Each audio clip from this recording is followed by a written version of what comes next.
au conservatoire et j'avoue que ça s'est très très bien passé. Je n'ai jamais eu de problème. Non, j'ai trouvé une grande famille et les complexes que j'aurais pu avoir m'ont été enlevés grâce à la gentillesse. J'ai eu tellement de camarades et puis en fait, si vous voulez, j'y pense, ça ne leur est jamais... J'étais comme elle. Ils ne voyaient pas du tout la différence de couleur. J'étais comme elle. Ce qui nous unissait, c'était la voix. Et c'était tout. C'était fantastique.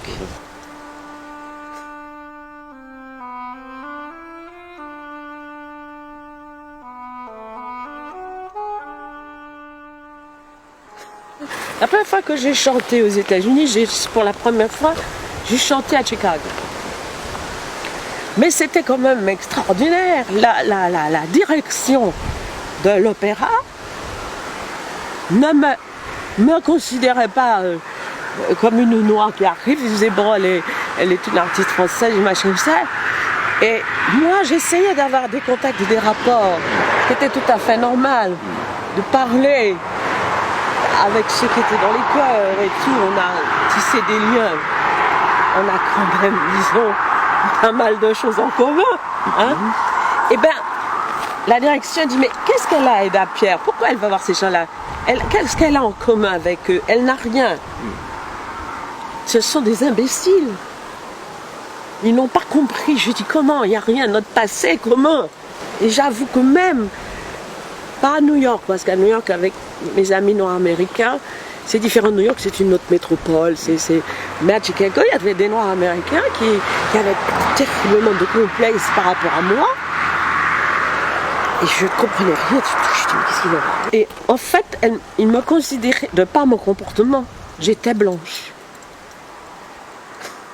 C'est quand même incroyable cette histoire. J'étais blanche et moi j'en flanquais des complexes. Mais je dis, mais qu'est-ce que c'est que ça?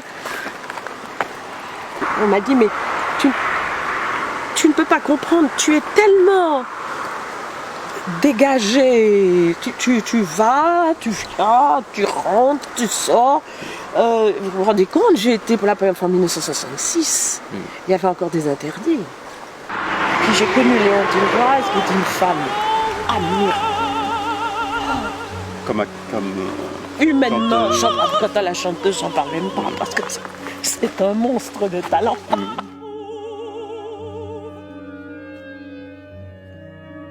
Et j'ai senti que cette femme avait beaucoup souffert. Alors, à l'époque aussi, quand elle a débuté sa carrière, elle disait qu'elle allait chez son professeur de chant, mais elle ne rentrait pas par la grande porte.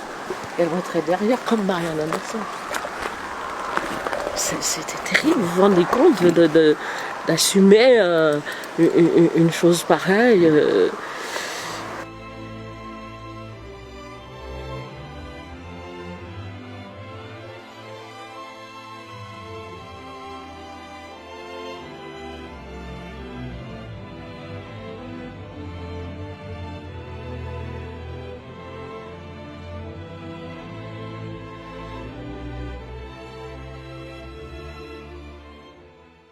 Je vous dirais que j'avais des amis africains qui n'ont pas eu d'excellent rapport non plus avec eux. Parce qu'à l'époque,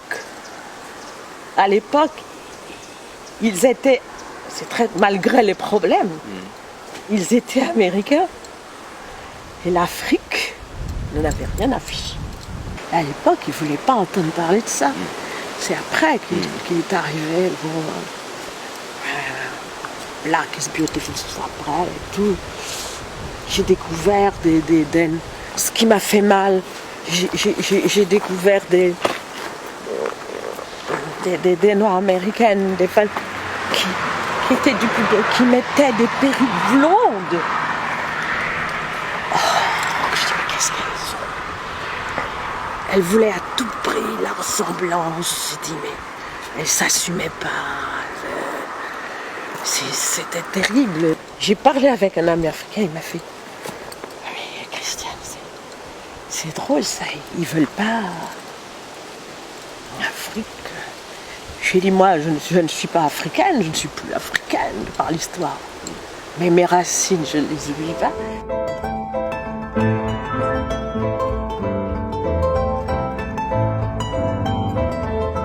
qui définit une voix n'est pas seulement la technique, mais aussi l'interprétation, comme vous le savez très bien. Est-ce que le fait de venir de Martinique et avoir vécu là-bas une certaine partie a influencé peut-être votre interprétation, peut-être la façon de voir aussi le monde et l'art? Oui, j'ai toujours dit que c'est parce que je suis martiniquaise que j'ai pu faire mon métier. Je n'ai jamais oublié que je suis des Antilles et qu'il y a cet apport qui m'a permis de donner, d'être quelqu'un de différent sur la scène. Toujours, mon professeur m'a dit, sois toi et n'oublie jamais ce que tu es et n'essaie pas d'être une autre. Et c'est ça justement qui a fait que quand j'ai chanté Les Puritains, il y a un critique qui a écrit c'est Eda Pierre, c'est tout. Il dit c'est Eda Pierre, on peut aimer, pas aimer sa façon de jouer, mais c'est Eda Pierre. Et moi c'est tout, ça me satisfait pleinement, c'est moi. C'est tout. Déjà, quand j'ai débuté, j'ai chanté Rigoletto pour la première fois à Mulhouse, en Alsace, et les critiques avaient dit que c'était la première fois qu'ils voyaient quelqu'un jouer comme ça, c'est-à-dire qu'il ne jouait pas opéra. Vous savez, la main sur le cœur, les machins, les choses emphatiques, ridicules, qui étaient dans un jeu plus proche de la réalité que de l'opéra. Et quant à votre voix, comment vous définissez votre voix? Est-ce que vous êtes plutôt une soprano colorature dramatique?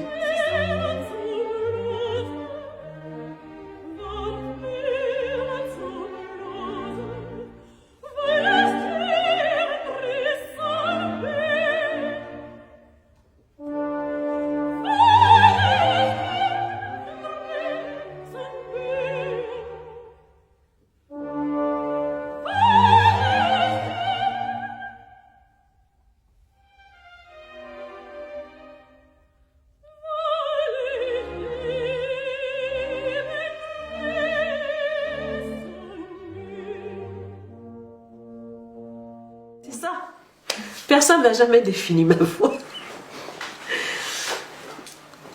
Manuel Rosenthal, qui était un chef avec lequel j'ai beaucoup chanté, il m'a dit vous avez une voix indéfinissable. Au départ, je chantais des choses plus légères parce que c'était toujours un problème de musculation. Mais j'ai toujours eu une voix naturellement musclée, brillante, très brillante. Et on me disait, mais ta voix, c'est pas si légère. Je dis si, j'avais d'immenses facilités dans les aigus et tout. Les Italiens voulaient me faire chanter, me dire tu es une spinto. Je lui dis non, heureusement d'ailleurs, j'ai pas travaillé avec un Italien parce que je pense pas que j'aurais chanté 38 ans. Avec quel autre grand chanteur, chef d'orchestre ou musicien célèbre avez-vous travaillé, ou alors auriez-vous souhaité travailler? Vous avez manqué? Moi, j'ai une chance extraordinaire, c'est que j'ai eu vraiment de fantastiques partenaires, en tout cas en ce qui concerne les ténors. J'ai eu mon premier ténor, un grand ténor français qui s'appelait Alain Vanzo. C'était un très très grand ténor.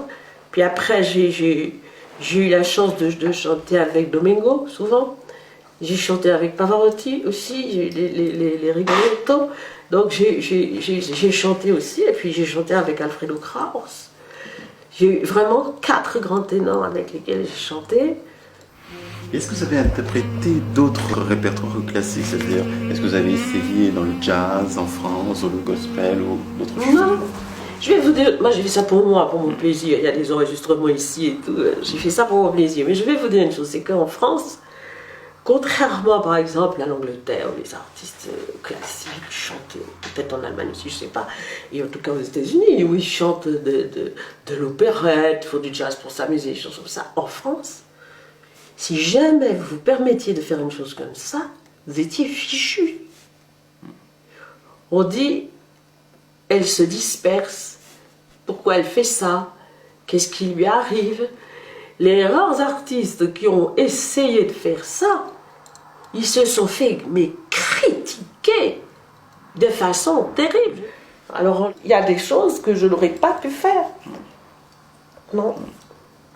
Une seule fois, là, mon récital de 95, j'ai fini par un récital en 95, j'ai chanté en anglais, j'ai chanté des choses Et bien, ça a plu énormément. Je me suis dit, après tout, hop, je me lance. Et bien, ça a été formidable.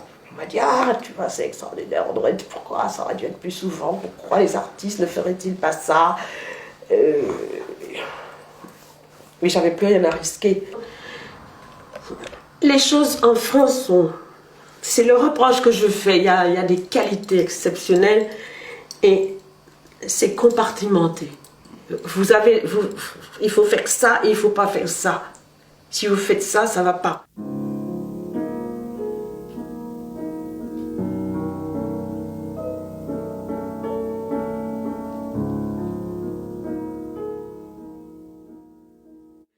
Mais je regrette que les artistes français ne puissent pas aller dans ce sens-là. C'est dommage.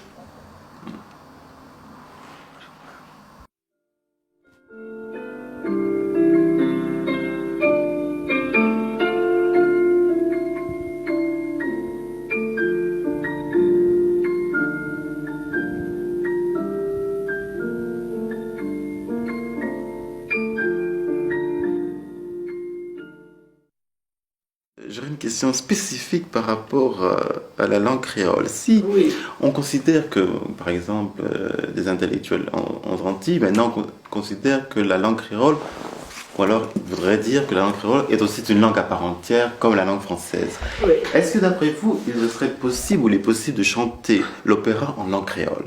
Non, je ne pense pas. Je ne pense pas. Alors il aurait peut-être fallu écrire un texte. Un texte, pourquoi pas? Il aurait fallu choisir un personnage, une chose. Mais alors écrire un texte, il aurait fallu quelqu'un qui écrive un créole. Moi j'en connais un, c'est Joby Bernabé, il écrit ses poèmes en créole. Et on trouve des mots, il crée des mots. Ben, le créole c'est une langue tellement ludique, vous savez. On crée des mots, en fait les gens s'amusent, ils créent des mots tous les jours. Le créole c'est une langue qui bouge. Aujourd'hui on dit un mot, le lendemain on n'emploie plus. Moi je sais qu'il y avait des mots qu'on employait, le montant maintenant on les emploie plus. Il n'y a que les Martiniquais qui sont ici depuis des années qui continuent de les employer. Et c'est tellement plus joli que ce qu'on emploie maintenant. Quelquefois quand j'entends un créole, je dis, surtout à Fort-de-France, hein, il y a un créole de Fort-de-France qui est un très mauvais créole. Ah oui, c'est un très mauvais créole. C'est un créole francisé, il est très bizarre, il est très particulier. Mais le vrai créole, comme en Guadeloupe, comme on parle à la campagne, comme parlent les pêcheurs et tout, c'est pas très facile à comprendre. Hein. Celui-là, il est vraiment pas facile à comprendre. C'est surtout dans le débit. Surtout dans le débit. Mais pourquoi pas chanter en créole, ça m'ennuierait pas du tout. Ma tante a écrit des mélodies, des choses en créole sur des textes, sur un fait divers très précis qui s'était passé, qui était assez dramatique à la Martinique. Elle a écrit une mélodie qui est très belle. Et ça, j'aurais aimé qu'elle a écrit la musique et tout, j'aurais aimé que quelqu'un me mette un accompagnement en dessous beaucoup plus savant. Et ça, alors vraiment, c'est extraordinaire. C'est vraiment extraordinaire. Quand est-ce que c'était, parce que j'ai lu que vous avez chanté en Martinique aussi. J'ai fait des récitals, j'ai fait beaucoup de concerts. Ah bah oui, très tôt.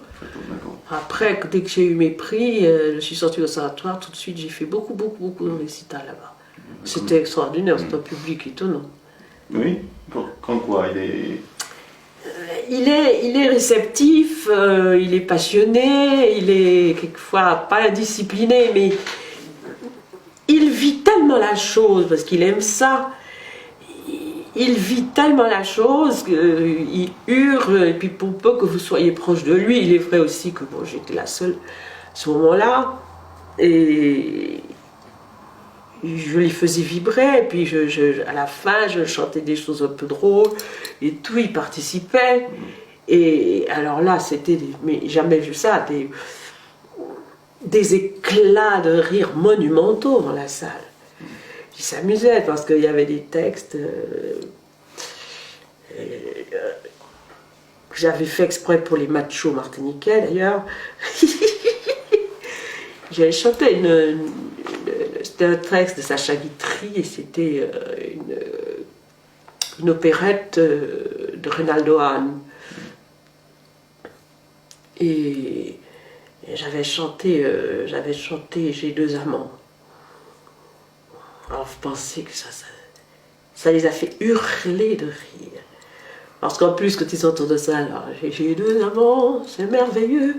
Et je fais croire à chacun d'eux que l'un est un monsieur sérieux et tout, mon Dieu, que les hommes sont bêtes, et tout. Alors là, vous pensez bien que je dis ça en scène à la Martinique, et puis avec ces messieurs que je regardais, les femmes, tout le monde éclatait de rire, c'était extraordinaire. C'était